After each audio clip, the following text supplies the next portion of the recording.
TF1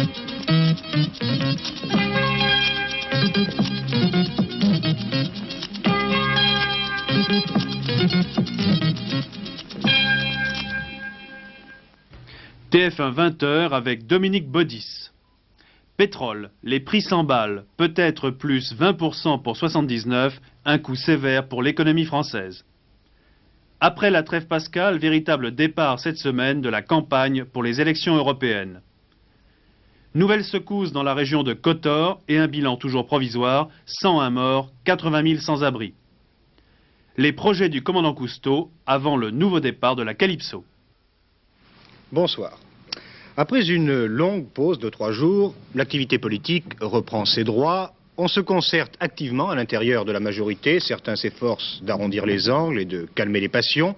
Et l'activité politique va se concentrer autour du chef de l'État. L'agenda du président de la République est particulièrement chargé cette semaine. Nous allons le feuilleter.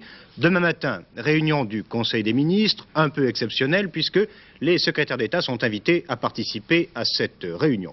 Au cours de ce Conseil, le président procédera à un tour de table avant la première émission de la série 1 heure avec le président de la République. Emmanuel Delataille représentera la rédaction de TF1 dans cette émission.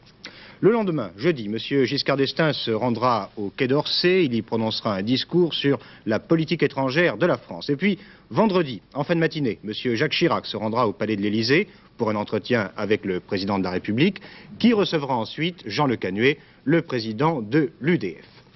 Mais l'actualité politique aujourd'hui était essentiellement dominée par la réunion extraordinaire du bureau politique du Parti radical. Il s'agissait de savoir si M. Jean-Jacques Servan-Schreiber doit maintenir sa candidature aux élections européennes sur la liste soutenue par l'UDF. Et on a le sentiment, Jacques Hébert, que désormais cette échéance du 10 juin de l'élection européenne domine la vie politique française, mobilise les énergies et conditionne un peu les stratégies. Et oui, la campagne des élections européennes ne sera officiellement ouverte que dans 5 semaines et pourtant les affiches commencent à fleurir sur nos murs, les tracts sont déjà distribués dans les boîtes aux lettres et les paroles coulent à flot depuis maintenant plusieurs semaines. Et oui, c'est une particularité de la vie politique française, les campagnes électorales sont lancées chez nous longtemps, très longtemps à l'avance. Certes, l'enjeu des élections européennes n'est pas un enjeu de politique intérieure, mais ces élections auront de toute évidence des retombées intérieures à la politique, ne serait-ce que par le mode de scrutin. En effet, et je crois qu'il n'est pas inutile de le rappeler, ce sont tous les électeurs qui iront aux urnes le 10 juin prochain pour élire en un seul tour et à la proportionnelle les 81 députés français de l'Assemblée de Strasbourg. Chacun, on le sait déjà, ira à la bataille sous sa propre bannière. Chaque grande formation politique fera campagne pour sa propre liste. Et il en ira de même au sein du gouvernement, où par exemple Raymond Barre soutiendra personnellement la liste de Simone Veil, et où les ministres RPR ont dit qu'ils soutiendraient sous certaines conditions la liste de Jacques Chirac. Une bataille donc qui promet d'être difficile, pour ne pas dire rude. Un exemple, ce qui se passe en ce moment pour la composition de la liste UDF, dont on a appris cet après-midi que le maire de Lyon, Francisque Collomb, ferait partie. Mais le problème essentiel de cette liste, c'est la participation ou non du président du Parti radical, Jean-Jacques Servan-Schreiber. Des réserves sont émises, vous le savez, par certains membres de l'UDF. Jean-Jacques Servan-Schreiber a donc réuni aujourd'hui les instances dirigeantes de son parti. Alors que François Giroud a proposé aux radicaux de la majorité de présenter désormais une liste séparée, eh bien Jean-Jacques Servan-Schreiber a lui au contraire confirmé son intention de figurer sur la liste UDF malgré les réserves qu'il avait eues au début de l'année. Il s'explique au micro d'Alain Chailloux. J'ai dit en janvier et février que je ne souhaitais pas être candidat sur une liste et dans une campagne qui n'avait pas de message pour les Français, les concernant directement dans leur foyer, dans leur vie, dans leur travail, en ce qui concerne l'Europe. Autrement dit, dans tout ce que l'on proposait jusque-là, jusqu'en février, on nous proposait de dire que l'Europe c'était mieux, que l'Europe c'était grand, que l'Europe c'était une espérance, mais rien qui relie directement le sort de chaque Français à cette construction européenne. Depuis, plusieurs équipes ont travaillé, et si le message est cohérent, si le message relie en effet l'Europe telle que nous la concevons et nous pouvons la construire au sort de chaque Français et à celui de ses enfants, l'hypothèque qui était devant mes yeux, l'obstacle qui faisait que je ne pouvais pas être candidat sans message, sans contenu, se dissipe de lui-même. Donc les deux choses sont évidemment liées. J'ai donc répondu sur ce point, il n'y a aucun changement d'attitude. J'ai toujours, et je dois dire tout au long de ma vie politique, qui date de longue date, monsieur, puisqu'à l'âge de 18 ans, j'étais engagé dans les forces françaises libres général de Gaulle, et depuis je n'ai pas cessé de combattre selon ma conviction. De longue date, je ne combats jamais quand je ne sais pas pourquoi je me bats. C'est tout ce que j'ai dit, c'est rien que de très raisonnable, de très cohérent et de très constant. Dans l'émission télévisée de demain, le président de la République sera évidemment amené à traiter des problèmes économiques et sociaux. Il sera certainement question du chômage, donc de l'actualité économique et par conséquent de l'énergie et du pétrole. Et à cet égard, les experts américains viennent de révéler que le sous-sol de l'Arabie saoudite n'est pas aussi fabuleusement riche qu'on le disait. Les réserves saoudiennes seraient inférieures de moitié aux estimations. Et cette révélation provoque inévitablement une tension supplémentaire sur le marché. Certains optimistes en Occident voulaient croire que la hausse cette année serait modérée. Après la réunion de l'OPEP, le 26 mars dernier à Genève, ils avaient calculé, les optimistes, 9% d'augmentation pour le 1er avril, qui venait s'ajouter aux 5% du 1er janvier dernier. En réalité, il faut regarder les choses en face et s'attendre à 20% d'augmentation pour l'ensemble de l'année 79. Et cette hausse pèsera inévitablement sur l'économie française. Elle aura des répercussions sur les prix et sans doute sur le niveau de l'emploi. Une analyse d'Emmanuel Delataille qui, je vous le disais, sera demain l'un des interlocuteurs du président de la République. Toujours en quête de répit, les Occidentaux avaient accueilli avec un soulagement un peu illusoire les dernières décisions de l'OPEP, une nouvelle hausse de 9% du prix plancher assez théorique du brut, soit 12% de plus en moyenne sur 79. À Genève, nous avions vu qu'il y avait deux dangers d'une augmentation plus brutale du pétrole qui sont en train de se concrétiser, les surtaxes sur la qualité et la limitation de la production. Premier facteur de hausse, les producteurs appliquent généreusement des surtaxes de 15 à 25% au-dessus du prix théorique de 14,50 $ le baril en fonction de la qualité de leur brut, 16,50 $ par exemple pour l'Iran. Second moyen de pression permanente à la hausse, les producteurs, pour maintenir des prix élevés et économiser leur capital pétrole, s'emploient comme prévu à limiter leur production juste un peu en dessous de la demande mondiale. Ainsi, depuis que l'Iran, qui a besoin d'argent, a repris sa production aux 2/3 du niveau antérieur, l'Arabie saoudite, qui avait accéléré son robinet pour compenser l'Iran, commence à réduire ses livraisons. Ce freinage de l'Arabie, premier fournisseur mondial, risque d'être durable puisqu'on aurait largement surestimé les réserves de pétrole saoudien. Résultat, la facture du pétrole pourrait augmenter en moyenne en 79 de 20% au lieu de 10%, tandis qu'à l'avenir, la tendance resterait orientée vers un pétrole de plus en plus cher et moins abondant. Les conséquences pour la France, ce nouveau tour de vis nous coûtera près de 12 milliards de plus en devises en 79, soit l'obligation d'exporter par exemple l'équivalent de 400 000 voitures supplémentaires au lieu d'en faire profiter les Français. À la pompe, cela se traduira par des hausses de 8 à 12 centimes le litre et des revers à la fois dans la lutte contre l'inflation et dans le combat contre le chômage. La position de force récupérée par les producteurs de l'OPEP remet en pleine lumière le double piège de l'escalade du pétrole et de la multiplication des concurrents mondiaux qui emprisonnent pour longtemps notre économie. La France est prise dans une implacable tenaille avec d'un côté la facture du pétrole qui l'oblige à exporter sans cesse davantage sous peine de déficit extérieur et de l'autre une guerre de concurrence tous azimuts qui rend précisément la bataille pour les exportations de plus en plus rude. Pour desserrer la tenaille, la politique Barre mise avant tout sur la modernisation d'un appareil de production assez puissant pour conquérir partout des débouchés et des devises, malgré la concurrence, de façon à pouvoir accélérer la production et l'emploi, malgré le pétrole, sans retomber dans le déficit et la déroute du franc. Et de fait, la France a réussi à compenser son déficit en énergie par un surplus d'exportation industrielle, mais au prix de sacrifices en principe temporaires sur la progression du pouvoir d'achat et surtout sur l'emploi. Derrière la nouvelle escalade du pétrole, on peut se demander si la France n'est pas condamnée à une sorte de plan Barre à perpétuité et quand elle pourra sortir du chômage. Il sera important de connaître à cet égard les explications du président de la République. Depuis ce matin, les services de sécurité de l'aéroport d'Orly redoublent de vigilance et ces mesures de sécurité font suite à l'attentat palestinien hier sur l'aéroport de Bruxelles. Depuis quelques jours, on relève d'ailleurs une recrudescence de l'activité des commandos palestiniens au Proche-Orient. 6 fédayines ont été tués ce matin dans la zone frontalière israélienne. Ces opérations font suite à la signature de la paix israélo-égyptienne. Christian Bousquet. La résistance palestinienne a-t-elle décidé de relancer ses opérations terroristes à l'étranger? On serait tenté de le croire après l'attaque de l'aéroport de Bruxelles. Les 2 membres du commando qui ont pu être capturés hier appartiendraient à l'organisation Mars Noir, organisation qui n'avait encore jamais fait parler d'elle, mais qui, selon des journaux libanais, aurait été créée par des extrémistes palestiniens et arabes. Son but, répondre par la violence à la signature du traité de paix entre Israël et l'Égypte en mars dernier, d'où ce nom de Mars Noir donné à l'organisation. Et selon des sources israéliennes bien informées, cette violence pourrait à nouveau s'exprimer à l'étranger, et notamment en Europe où plusieurs commandos palestiniens seraient arrivés récemment. Cette révélation des services de renseignement israéliens doit être prise au sérieux. N'est-ce pas grâce à des informations fournies par les Israéliens aux forces de sécurité belges qu'on a pu éviter le pire à l'aéroport de Bruxelles, où il n'y a eu qu'une dizaine de blessés. Mais le représentant de l'OLP à Bruxelles, lui, rejette toute responsabilité des Palestiniens dans cet attentat. Écoutez-le. Nous croyons qu'il s'agit là d'une provocation faite par des agents provocateurs ou bien des individus manipulés par des services de renseignement ennemis, et dont l'objectif est simplement de nuire à la cause palestinienne et d'essayer de diminuer cet élan de sympathie que l'OLP et le peuple palestinien connaissent en Europe, notamment après les accords qui ont été signés à Camp David et le traité de paix israélo-égyptien.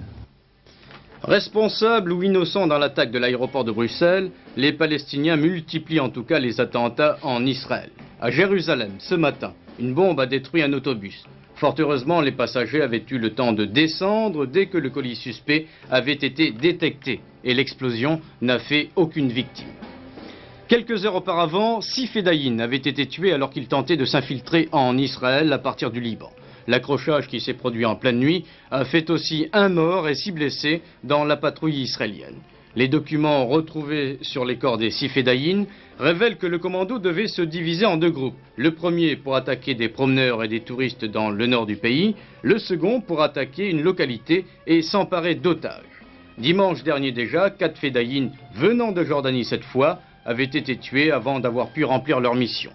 L'état-major israélien rappelle d'ailleurs que toutes les tentatives effectuées depuis le début de l'année par les commandos palestiniens pour pénétrer en Israël par mer ou par terre, à partir du Liban ou de la Jordanie, ont échoué et que 17 Fedayines au total ont été tués.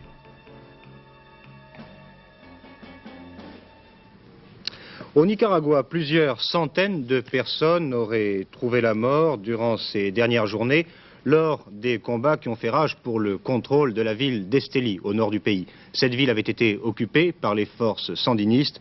Elle a été reprise samedi par les forces de la garde nationale du président Somoza. La catastrophe qui endeuille la Yougoslavie provoque un vaste mouvement de solidarité à travers le monde. La France, comme l'Australie, la Chine, comme l'Autriche, adressent des messages et proposent des secours. Sur la côte de l'Adriatique, de nouvelles secousses ont été enregistrées alors que les sauveteurs continuent de déblayer les ruines à la recherche de nouvelles victimes. Les pluies torrentielles et les difficultés de communication compliquent évidemment la tâche des secouristes. Jusqu'à présent, on ne sait toujours pas quelle est la situation dans certains villages coupés du reste du monde depuis dimanche matin. La situation en Yougoslavie sur un commentaire de Claude Bertrand. Ce matin encore, une nouvelle secousse tellurique a provoqué d'importants dégâts dans la région de Kotor, où un hôpital psychiatrique abritant 400 malades a été complètement détruit, mais il n'y a pas eu de victimes.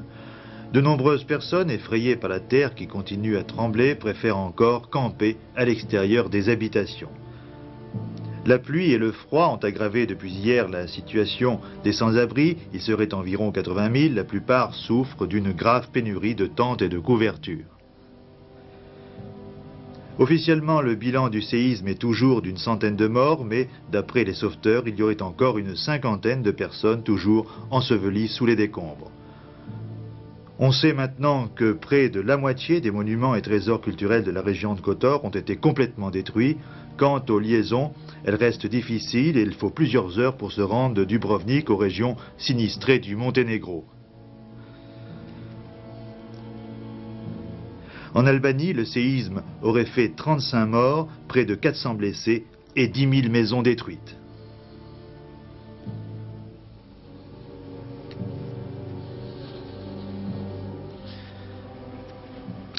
Les États-Unis aussi ont été très durement éprouvés par une calamité naturelle. 6 États du centre sont ravagés par une inondation catastrophique, la plus importante qui ait été enregistrée depuis le début du siècle. Dans les jours qui viennent, la situation devrait s'améliorer, la pluie ne tombe plus, mais les rivières sont toujours en crue et le niveau des eaux n'a toujours pas baissé. Sylvie, dans un instant. Le bilan des inondations dans le centre et le sud des États-Unis s'élève aujourd'hui à 14 morts. Les dégâts matériels dépassent plusieurs millions de dollars. 22 000 habitants des 5 États les plus touchés, c'est-à-dire le Mississippi, l'Alabama, le Missouri, l'Arkansas et la Géorgie, ont été évacués au cours du week-end. Jackson, capitale du Mississippi que vous voyez sur ces images, ainsi que sa région, sont les plus sévèrement touchés. La rivière Pearl, qui traverse la ville, l'a transformée en un immense lac, atteignant parfois jusqu'à 2 mètres de profondeur. La circulation est bien évidemment coupée et l'inquiétude persiste car les services météorologiques indiquent que la rivière continue à grossir. Des barrages provisoires ont été installés pour essayer d'enrayer la montée des eaux et pour protéger les usines électriques ainsi que les réservoirs d'eau potable. Inquiétude moindre dans les autres États. Cependant, près de 5000 habitants n'ont pu encore regagner leur domicile. La suite de l'actualité à l'étranger, en bref, avec vous, Alain Rodier. Oui, on vote depuis aujourd'hui en Rhodésie. Noirs et blancs désignent au suffrage universel les 72 députés noirs du futur Parlement biracial. 28 blancs ont été élus la semaine dernière et c'est la première fois que toute la population rhodésienne est appelée aux urnes. Iran. L'ayatollah Taleghani est sorti de son silence. Dans un message adressé au peuple iranien, le chef religieux lui demande de contrôler ses sentiments afin de ne pas provoquer les opportunistes et les aventuriers. Ce matin encore, des milliers de personnes ont manifesté à Téhéran en faveur de l'ayatollah Taleghani, qui entendait protester par son silence contre l'arrestation de 2 de ses fils par un comité révolutionnaire et par là également protester contre l'ordre révolutionnaire imposé par les comités Khomeini, entretenant dans le pays, selon lui, une situation de plus en plus durement ressentie par la population. Ainsi donc, le conflit semble se préciser entre intégristes et progressistes. D'autre part, les élections à l'Assemblée constituante qui étaient annoncées pour le mois de juin ont été reportées sine die. C'est ce qu'a annoncé un porte-parole du gouvernement qui a précisé que le projet de constitution de la République islamique doit être encore longuement étudié. C'est demain que doivent s'ouvrir les négociations sur le traité sino-vietnamien à Hanoï. Ces négociations s'engagent dans une atmosphère assez tendue et il semble qu'elles doivent piétiner un certain temps. 4 policiers d'Irlande du Nord ont été tués aujourd'hui. Leur voiture a sauté sur une mine. L'attentat n'a pas encore été revendiqué, mais il porte à 86 le nombre des morts au sein de la police d'Irlande du Nord depuis 1969. En France, contrairement aux craintes souvent exprimées, les retours du week-end de Pâques se sont passés mieux que les départs. Cependant, le trafic est resté très dense jusqu'à minuit hier soir et il y a eu malheureusement de très nombreux morts. Le bilan provisoire fait état de 90 morts et 858 blessés, dont 300 graves. Toujours à propos des retours, je vous rappelle qu'il y aura des perturbations dans le trafic aérien dans les prochaines 48 heures. Air Inter, tout d'abord, le préavis de grève tient toujours pour jeudi, mais la direction de la compagnie a décidé de maintenir tous ses vols et annonce qu'elle affrètera les avions nécessaires pour cela. Air France, maintenant, le trafic sera perturbé demain, mercredi. 50% seulement des moyens courriers seront assurés. En revanche, tous les vols long courriers partiront, à l'exception d'un vol sur Chicago et du Paris-Tokyo-Osaka. Les passagers concernés peuvent obtenir des renseignements en appelant les numéros que vous voyez là, le 320 15 55 ou le 535 61 61.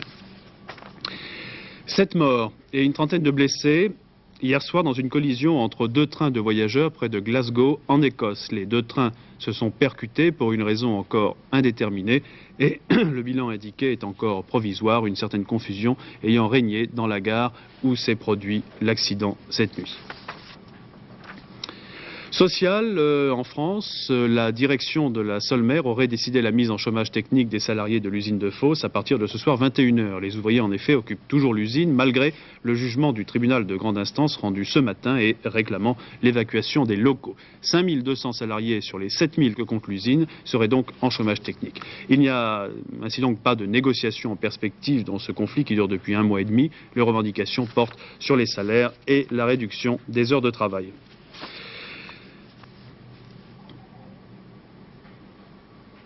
Michel Rocard, victime d'un accident de ski, le responsable socialiste s'est fracturé le col du fémur hier au cours d'une descente aux Arcs et M. Rocard sera opéré jeudi matin à l'hôpital de Bourg-Saint-Maurice et il sera certainement immobilisé pour plusieurs semaines. Un nouveau cas de fièvre afteuse a été découvert à proximité de Bayeux, dans le Calvados. La maladie se manifeste donc à nouveau au cœur même de la zone touchée récemment, et cela au moment même où les autorités s'apprêtaient à assouplir les mesures de sécurité. Paul Pétrides, le marchand de tableaux, a été condamné à 3 ans de prison pour recel de tableaux volés. Paul Pétrides avait acheté et revendu 18 toiles de maître, dont plusieurs Renoirs, qui avaient été volées en 72 au PDG de Banania. Sport, eh bien ça y est, depuis 20 h, le coup d'envoi des matchs retour des 8e de finale de la Coupe d'Europe a été donné. Les résultats complets dans notre journal de 23 h. En prenant conscience de ses faiblesses, à 1 an des Jeux Olympiques, le sport français se réorganise. Jean-Pierre Soisson vient d'engager ce matin même une triple action. Premièrement, mobilisation et détection des jeunes talents au niveau de la commune et du département. Ainsi, à la rentrée d'octobre, tous les élèves de CM2 seront soumis à des tests sportifs. Deuxièmement, développement de chaque discipline sportive dans le cadre des fédérations. Troisièmement, pour les athlètes de haut niveau, un plan de carrière sportif et socio-professionnel permettra à l'homme de s'épanouir en même temps que l'athlète. C'est donc pour la première fois en France un ensemble cohérent d'actions qui est mis en place de la base au sommet pour le développement du sport. Un prix littéraire, le roman de Yves Thurberg, La mort n'existe pas, s'est vu décerner ce soir le prix Louis Pergaud, prix décerné par l'Association des Francs-Comtois de Paris. Sachez enfin que la doyenne des Français vient de mourir à l'âge de 111 ans. Mademoiselle Frédérique Noël était née en 1868 sous Napoléon III. Elle avait même été préceptrice dans la famille impériale des Habsbourg sous François-Joseph à Vienne. Après un week-end pascal relativement ensoleillé, la France retrouve un temps plutôt maussade. Seul le sud de la Bretagne et les régions méditerranéennes bénéficieront demain de belles éclaircies. Partout ailleurs, un ciel bas, des averses et parfois même des chutes de neige. Sur la Corse et l'extrême sud-est, de très fortes averses orageuses sont à prévoir. Et c'est sous ce ciel incertain que le commandant Cousteau appareillera demain à bord de la Calypso. Ce sera le début d'un très long voyage de 3 ans à travers toutes les mers du globe. La première escale prévue, le Venezuela. Mais avant son départ, le commandant Cousteau a donné une conférence de presse pour préciser les buts de cette mission. Maurice Olivari. La Calypso. À son actif, 1 200 000 marins à travers toutes les mers du globe. À son bord, depuis quelques mois, 27 personnes préparent l'une des plus longues expéditions de son histoire. Un tour du monde complet, au rythme d'une bonne dizaine de missions scientifiques, un voyage de plus de 3 ans. Première étape, l'Amérique du Sud, où l'équipe du commandant Cousteau vient de signer un contrat avec le gouvernement du Venezuela. C'est très excitant pour nous parce que c'est pour la première fois dans notre carrière la possibilité de mettre en application, avec l'accord d'un gouvernement, nos idées écologiques sur le développement d'un pays qui est actuellement à la fois riche, vaste et sous-peuplé, c'est-à-dire où tout est possible. Alors, on peut soit le saccager, soit au contraire en faire un petit paradis, car nous estimons que la destruction de la culture indigène correspond à un génocide moral.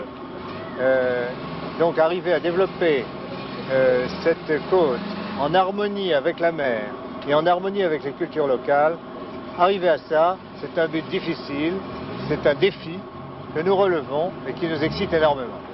Le coût de ce genre de mission est très élevé. Le budget de fonctionnement de la Calypso est de 1 milliard de centimes par an. Depuis 1974, la Fondation Cousteau, qui regroupe 170 000 personnes à travers le monde, à raison de 15 $ de cotisation annuelle, assure une bonne partie de ce financement. Ajoutez à cela le prix payé par les États pour l'exécution de telle ou telle mission scientifique et la vente aux télévisions du monde entier des films de ces expéditions. Bref, une vaste et florissante entreprise consacrée à la connaissance et à la protection du milieu marin. D'où la volonté de l'équipe Cousteau, à chacune de ces expéditions, de multiplier les étapes. Nous pensons ensuite étudier les problèmes de l'Amazone, mais ça n'est pas encore prêt. Nous sommes en train d'y travailler. Également les problèmes du Pérou, parce qu'il y a des problèmes graves en ce qui concerne la pêche du Pérou. Nous irons ensuite en Nouvelle-Zélande, en Australie, en Nouvelle-Guinée, en Chine et en Thaïlande, aux Indes, aux îles Chagos, dans le Persique, mer Rouge et retour en France dans 4 ans. Autant d'étapes, autant de films, je présume? Il y a 4 films par an, régulièrement, comme nous avons déjà fait depuis 13 ans, et nous continuerons. Bonne route. Vous pourrez retrouver Daniel Duigou aux environs de 23h. Ce sera la dernière édition de la journée. Toute l'équipe qui a préparé ce journal vous remercie de votre attention. Bonne soirée. À demain.